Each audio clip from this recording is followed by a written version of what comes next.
All right, welcome into our roots. As per usual, we go to the field and nobody shows up to service because everybody has forgotten that we exist.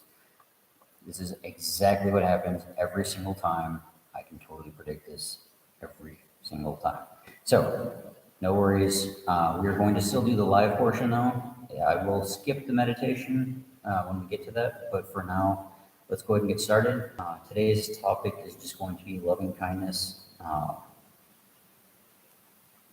Yeah, so that's going to be our thing.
Okay.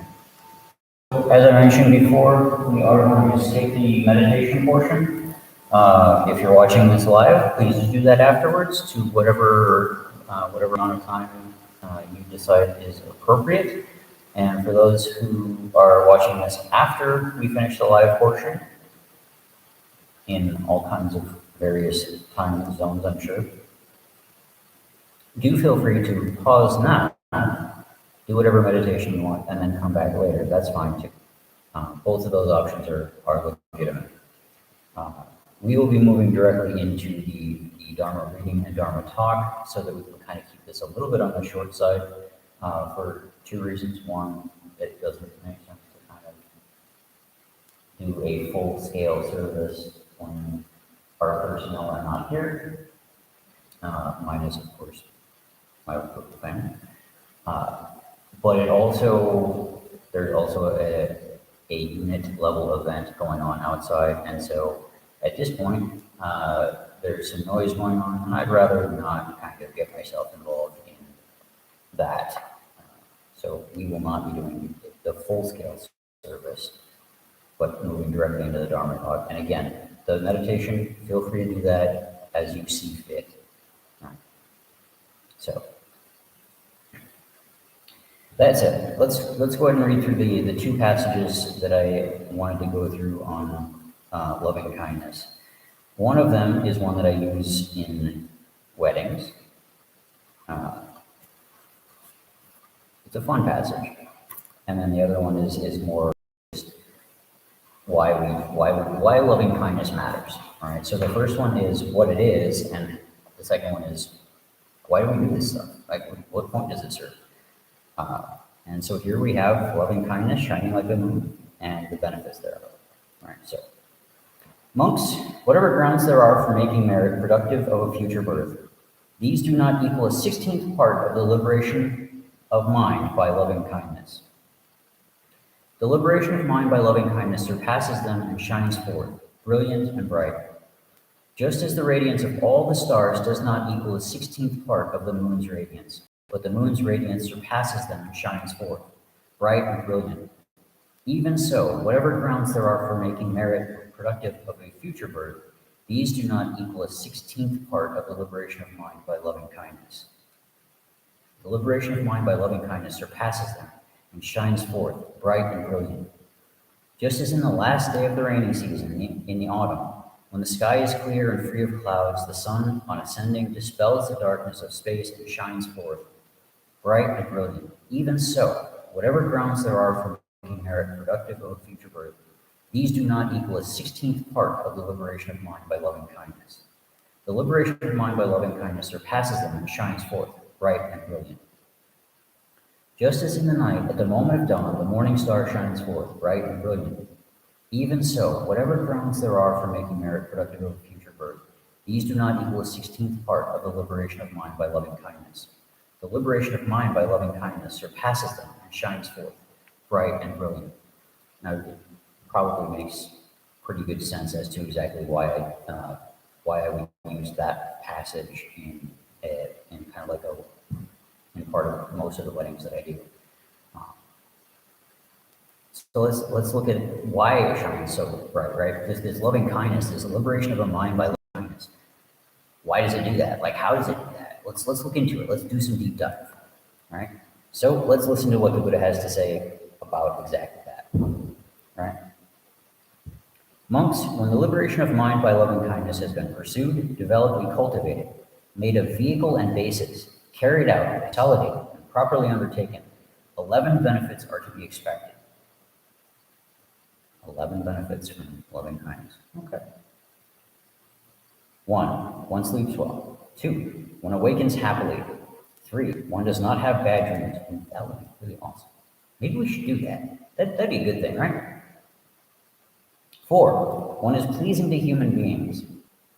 Curious. Okay. 8, one's mind quickly becomes concentrated. 9, one's facial complexion is serene. 10, one dies unconfused. Oh, that would be awesome, right? That's definitely something we should pursue. Right? And 11, if one does not penetrate further, one fares on to the Brahma world. When monks, the liberation of mind by loving kindness have been repeatedly pursued, developed, and cultivated, made a vehicle and basis, carried out, consolidated, and properly undertaken, these 11 benefits are to be expected. Okay, well, so loving kindness shines. Clearly, it's doing really awesome stuff, and when you pursue it, when you develop it and cultivate it, when you develop, that loving kindness that the Buddha is talking about, there's all kinds of awesome things to be expected. Now, do I sit there and say all of these things are absolutely you're going to be able to see them? No, I don't think so. Some of them, yeah, you will, right? So like you'll be able to see that your face is very serene, right? So as you're going about your day-to-day activities, whatever is going on, you're going to be serene as you're doing that. And that it will show on your face. It will show in your facial expression. How you look at things is going to be impacted by whether or not you have developed that loving kindness. And that's a really cool thing to be able to sit there and say, oh, well, this is of huge value. Why aren't we doing this? Right? Why aren't we doing more of this? We should definitely be doing this. Right? The ones that I think probably for our military audience, they kind of make the most sense. One sleeps well, which we know nobody in the military does, right? That's just not that's not how we roll. That's not what we do. That's why sleep apnea is such a huge deal, right? Such a huge problem that we have. We don't sleep well, right? Well, are we practicing loving kindness? Most of the time, no, we're not. So can I say that there's causation there? Probably not. Is there correlation? Maybe. And that might be something to look into, right? There may be something to be said for, hey, if we're doing more if we're practicing loving kindness more, if we're being better human beings and trying to take care of each other, maybe there's benefits to be gained to that. Maybe we will sleep better, and maybe we won't have so many problems with sleep. Right? One awakens happily and does not have bad dreams, right? The epidemic of even in our waking hours, the kind of things that we see, the kind of the stuff that comes out when we have many have varying degrees of PTSD or moral injury. We see these bad dreams, these things that we've done while we're asleep and while we're awake, right? And maybe the key to getting past those bad dreams, maybe something that we can look into, maybe one of the reasons why this shines so well, right? Why this is such a powerful thing, so much more powerful than like most of the other ways that you can do merit, probably all put together, is because this is what we're doing, right? Loving kindness is going to help us to get past, it's going to help us to see what we're doing and to kind of understand where that's coming from, understand why we're doing that, understand what value there is in not being angry, in not being aggressive, in not being, go, go, go, kill, kill, kill, right? Do, do, do, right? We do all of that. And maybe there's a point to sitting there looking at it and saying, no, I'm not going to do that. I'm going to practice this loving kindness.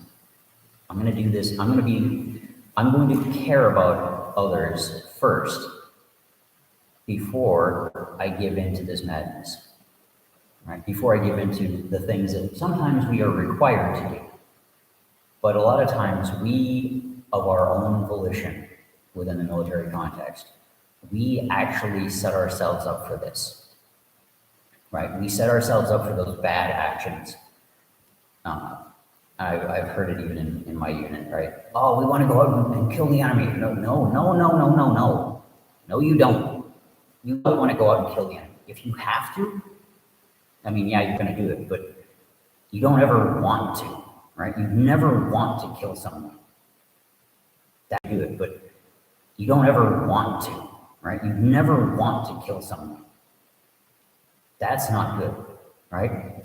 But practicing loving kindness, the exact opposite of that, is good, right? That's not good, right? But practicing loving kindness, the exact opposite of that, is good, right? And sometimes when you're practicing that loving kindness, you will see situations where you have to do things that you don't like to do. If you can go into them with that loving kindness and say, look, we're going to understand that. If you can go into them with that loving kindness and say, look, we're going to understand that this is a thing that we have to do. We don't like to do it, but we're going to make sure that these people, whoever it is, who have no protection of their own, who are unable to protect themselves, we're going to go in, we're going to make sure that they have some kind of protection, that we're taking care of them, that we're looking after those who can't help themselves, right? We're practicing that loving kindness, and in doing so, we can get past a lot of the PTSD, a lot of the moral injury, a lot of the feverish dreams that we have at night. Is it going to take care of everything? No. We have more work to do on that. But it is definitely a good start, and it is a good place to start, right? Because loving kindness, again, is so very powerful. Right?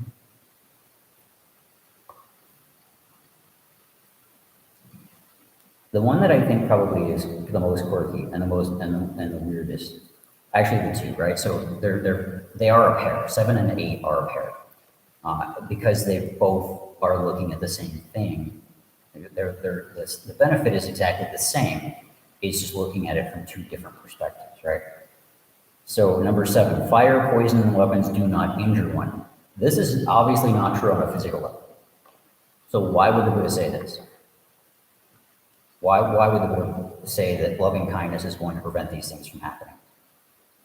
Well, it's not going to physically prevent them from happening, but having that loving kindness will prevent the negative impacts of those things. It will prevent you from, dipping into that angry well whenever whenever somebody maybe does something that physically injures you. Instead of giving into that, you now have that armor of loving kindness. You have that armor that says, no matter what you're trying to do, right? All of these physical things that you're trying to do, they cannot and will not impact what's up here, right? They will not impact my state of mind. So yeah, that's what I think that's what the Buddha is trying to get at there, is that these things, while they may physically cause pain, they may physically cause harm, they're not going to disturb your state of mind when you practice loving kindness, when your loving kindness is cultivated and developed well enough, right? And so that's why 8 is kind of seeing it from that other angle, right? One's mind quickly becomes concentrated. Even if you are attacked, even if you are, even if somebody does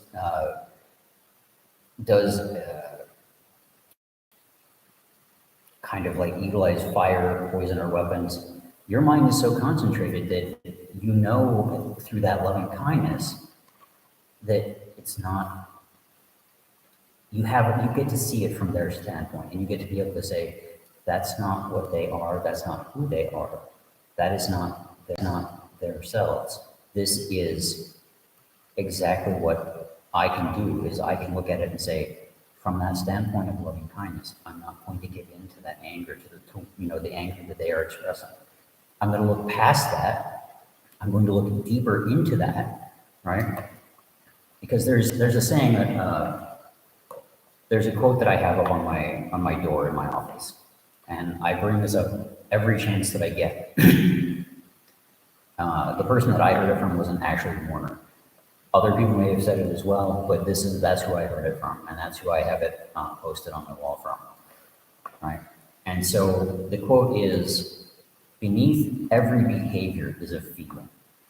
Beneath every feeling is a need.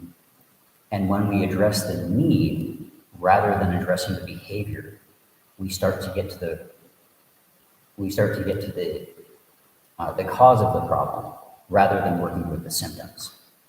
I'm sure I misquoted that just now. But that's the gist of it, right? So there's this surface level stuff, there's this surface level anger, right, that people may be directing at you. They may be throwing weapons at you, throwing fire at you, whatever, the things that the Buddha is talking about in that. That's the surface level behavior. With loving, we look past that, or we look underneath that to say, oh, there's a feeling. Well, that feeling has a purpose. That feeling has a reason for being there. That feeling is an expression of a need. And when we can look with loving kindness, we can see past this behavior down to this need, and we can start to work on the need. We can start to address the need rather than focusing on the behavior. And in that way, with loving kindness, we can quickly develop that concentration of mind. We can quickly concentrate ourselves and say, okay, let's work past this, right? And I think that's really kind of what the Buddha is getting at with that one is, yeah, you're not going to always be in a perfect state of equilibrium. You're not going to be in a perfect state of, absolute equanimity and bliss, which would be good. It would be, right? And that's one of the other, bodhisattvas, other than, loving kindness, compassion, and what is usually called altruistic joy. So we're not going to be in that equanimous state all the time, or even most of the time. But we can, with loving kindness, develop that concentration that helps us to get there, that helps us to look past, whatever harm is being done to us and start saying, okay, well, there's something going on there. Let's work with it. Let's be adults here. Let's be mature, and let's find out what that need is, so we can start to work on the need. So we can kind of mitigate the need. That way, the behavior doesn't come back. That's a beautiful thing. That's really powerful protection, even if it's not like physical protection. Like it's not a shield. That is way more important. That is to kind of like paraphrase from the Buddha. That is the moon being shining, like the stars shining less than a 16th part of what the moon shines, right? The behaviors, those are the stars. And that shield of loving kindness, right? That protection of loving kindness, that is the moon, and that shines really powerful. The behavior is not so much. Right? So as we go through our lives, let's focus on that. Let's focus on the things that we can look at, and let's do so with loving kindness. Because obviously the Buddha is telling us this for a reason. Obviously the Buddha is saying, hey, look, this is something that we need to do. Let's do it. Why not? Okay? All right, with that said, I'm going to go ahead and close out the Dharma reading and Dharma talk with that. We'll go ahead and do the closing chanting, and then we'll get you guys going to whatever meditation you choose to do. So let's close it out quick, and again, we will see you guys. We'll see you guys another time after we do the close out. So.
All right, downloads. Thanks for watching. Enjoy your meditation whenever you get around to it, and we will see you next time.